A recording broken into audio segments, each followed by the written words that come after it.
All right. This one is a super exciting one if you're a Beast Wars fan. We've been talking about it for a couple weeks due to all the little pieces of information and listings that have leaked out throughout I want to say it's been about a month and a half now. But now we have the official images. Now we have the official press release. We know what it looks like. We have all the information. Let's talk about Transformers War for Cybertron Kingdom Deluxe Class Scorponok. Talk about a character that has just been given the shaft all these years and just had no toys. I'm so happy that guys like supposedly Pterosaur are going to be getting a figure, and Scorponok here. Good old Don Brown, who did his voice, also known as Hercule and Mr. Satan in Dragon Ball. This was a character that he got his original toy, in the initial run of Beast Wars in 96. He was I guess we'll call it a mega scale, what was, I guess, a Voyager back in the day. Had that mutant head gimmick. Kind of looked like the show, kind of didn't look like the show. That's just how it was. Got a little bit of a small repaint in Japan when it was brought over there. Got a McDonald's toy that wasn't really that great. And then nothing for 10 plus years. And then he got a BotCon little repaint of the Legend Scale Scamper that came with Metroplex as his pre-Earth mode. And that was it. Yeah, maybe a Wonder Festival exclusive, one day license kit doesn't really kind of count. Maybe a little PVC figure here and there from Kabaya.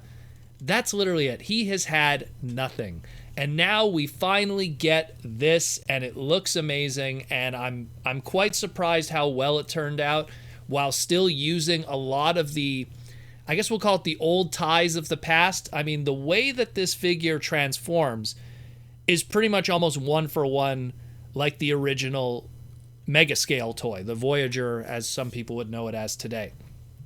But they've managed to put little bells and whistles here, little things to make it different, still have some almost the same kind of gimmicks too when you really think about it. Not spring loaded, but still a lot of fun going on. So what is going on here? So we'll start first with the alt mode. Now the alt mode, much like the original toy had a spring-loaded kind of, not spring-loaded, but a spring kind of scorpion tail gimmick, which the tail would thrash forward and sting. And they managed to kind of keep that gimmick at least a little bit through just articulation, so that it doesn't have something that hinders the figure by a mechanism, but you could still do that if you want from the articulation standpoint. The face, again, the face of the Scorpion, I'm not feeling it 100%. I mean, maybe it's just missing a little bit of the character from the show model, but I guess that's maybe as someone like me who obsessed over Beast Wars when it first came out. And those, even those alt modes had so much character. But otherwise, the coloring is very well done. And of course, just like the original toy, his gimmicks that exist in both his claws could also be done in that of the alt mode, or in this case, the Scorpion mode. He has two missiles in one hand, just like in the show. Nice to see that. And a Cyber Bee in the other. Now, the Cyber Bee, of course, from probably one of the best Beast Wars episodes, Guerrilla Warfare. Just incredible to see the Cyber Bee there. Obviously, done a little bit differently than the original one. The original one sacrificed half of the claw to do a spring-loaded kind of gimmick. This one, it just is pretty much a missile that looks like the Cyber Bee.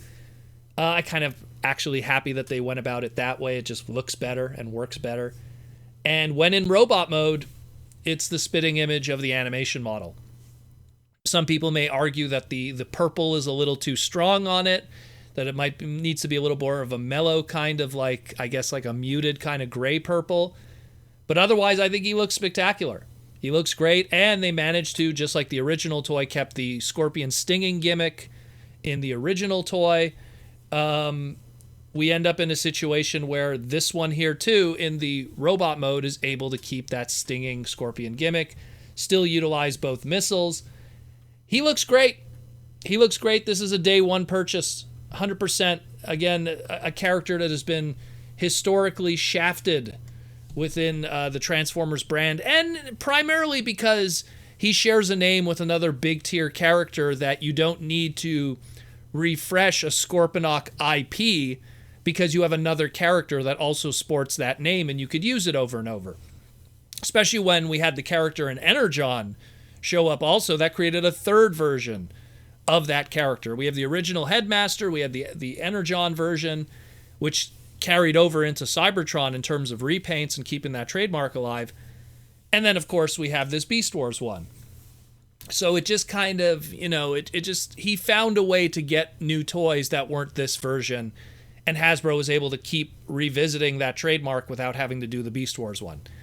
So, it is what it is, like I always say. But it works out, and I'm happy with that. I'm glad they didn't try to work in a mutant head gimmick. They went for just show accuracy, get it one and done, looks good, and that's great. Second thing I want to address here is let's talk repaints. So deluxe scale kind of thing. This is a great mold that has a lot of built-in, I guess we could call it potential for repaints. And not to mention just like, for stuff that people would buy, but also for stuff that Hasbro could use for trademark reasons. One of the very first repaints that come to mind with Scorponok, the Beast Wars version, is that of Sandstorm, his BotCon exclusive equivalency. Now, Sandstorm is one of those kind of trademarks that, while it is associated with Transformers because of the Generation 1 character, and of course this Beast Wars repaint of Scorponok, it's also a trademark that finds its way in the G.I. Joe side of things, because it's the name of Dusty's little coyote. Dusty, one of my favorite G.I. Joe characters, but he had a little coyote-like sidekick named Sandstorm, and they would use Sandstorm toys that came out with Dusty as a way to keep that trademark alive also.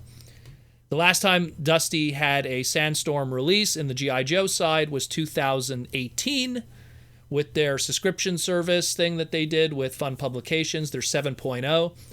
So that trademark's up for expiration soon. So it's one of these things where it works out great, because after that Scorponok comes out in 2021, in 2022 or 2023, you could do a Sandstorm repaint from this Scorponok, whether it be Generation Selects or whatever, and you keep that trademark for another 4 years. So just from a logical standpoint, that Sandstorm repaint is going to happen at some point.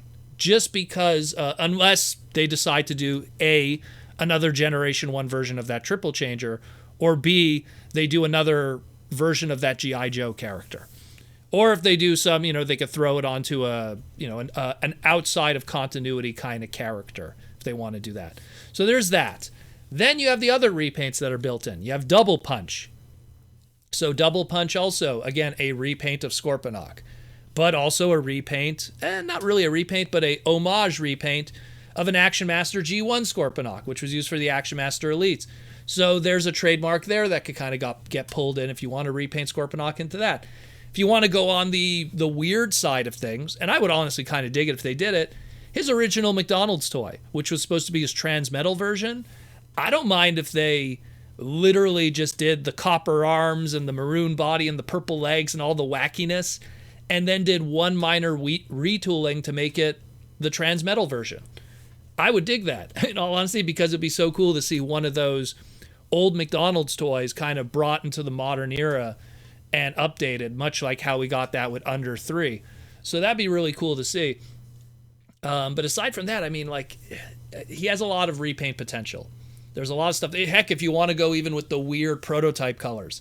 He had like this crazy clear translucent prototype colors before the actual colors that we got in 96 with the Mega Scale. So this is exciting. This is very exciting. I'm very happy about this one. Again, Beast Wars has always been my jam. I mean, I grew up on G1, but Beast Wars there's just so much character going on there that whenever I see a new figure related to this line, it floods that all back to me looking at these characters. When I look at this, I hear Don Brown screaming and great episodes like Equal Measures and again, shaking to death when he saw the Sentinel turrets, all kinds of crazy stuff. I love it. Let me know what you think about this. We still have so much more to talk about this week. I also want to mention too that I mentioned in the ARC segment that the pre-orders are today. They're actually, the pre-orders are the listings are going to go up. The pre-orders are going to go live on April 9th. So they will be on Hasbro Pulse for this Galvatron and the ARC. So that's great news. So be sure to check that out. Not much more I could say, really. According to the listing that they have here, it's going to be 5.5 inches with the Mega Missile and Cyber Bee drone accessory and has the claw and tail articulation. That's according to Hasbro Pulse. Great stuff. Super excited. Check it out, guys. We're going to be busy the next couple of days. Oh, the stream this weekend on Saturday is going to be nuts.